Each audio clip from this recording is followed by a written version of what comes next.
Hi మామ, ఈ రోజు day 28 of data analyst series అనేది చూద్దాం. ఈ రోజు టాపిక్ ఏంటంటే SQL లో ఉన్న ఇండెక్స్ టాపిక్ అనేది చూద్దాం.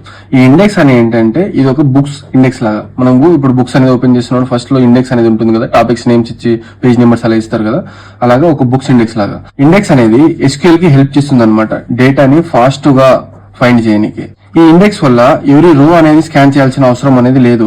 ఇండెక్స్ వల్ల SQL అనేది డైరెక్ట్ గా ఆ డేటా మనకు రిక్వైర్డ్ డేటా ఏదైతే ఉందో దానికి డైరెక్ట్ గా జంప్ చేసి మన డేటా అనేది ఫైండ్ అనేది చేస్తుంది.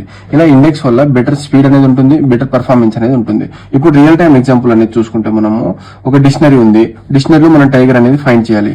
డిక్షనరీ ఫైండ్ చేసినప్పుడు మనము పేజ్ 1 నుంచి స్కాన్ అనేది మొత్తం చేయం కాబట్టి డైరెక్ట్ గా T సెక్షన్స్ అనేది పోతాం. T సెక్షన్ పోయి ఇండెక్స్ యూస్ చేసి ఈ T సెక్షన్ వల్ల మనము టైగర్ అనేది ఈజీగా అనేది ఫైండ్ అనేది చేయగలం. ఒక ఇండెక్స్ వాల్యూ లేకుంటే మనం డేటాను ఫైండ్ చేయాలంటే చాలా టైం అనేది పడుతుంది, మనకు పర్ఫార్మెన్స్ అనేది కూడా స్లోగా ఉంటుంది. ఒకవేళ ఇండెక్స్ వాల్యూ తోటి మనం డేటాని ఫైండ్ చేస్తే డేటా అనేది ఫాస్ట్ గా మనం ఫైండ్ చేయొచ్చు, పర్ఫార్మెన్స్ కూడా చాలా ఫాస్ట్ గా ఉంటుంది. అయితే ఇండెక్స్ అనే టాపిక్ లో సెలెక్ట్ క్వైరీ అనేది చాలా ఫాస్ట్ గా ఉంటుంది, కానీ insert data and update data operations మనం పర్ఫామ్ చేసినప్పుడు ఇది అనేది స్లో డౌన్ అనేది అవుతుంది. ఎందుకనంటే డేటా అప్పుడు చేంజ్ అవుతుంది, మనకి ఇండెక్స్ వాల్యూ అనేది కూడా అప్డేట్ అనేది అవుతుంది. సో డేటా ఫైండ్ చేయడానికి కొంచెం కాంప్లెక్స్ అనేది ఉంటుంది అనమాట.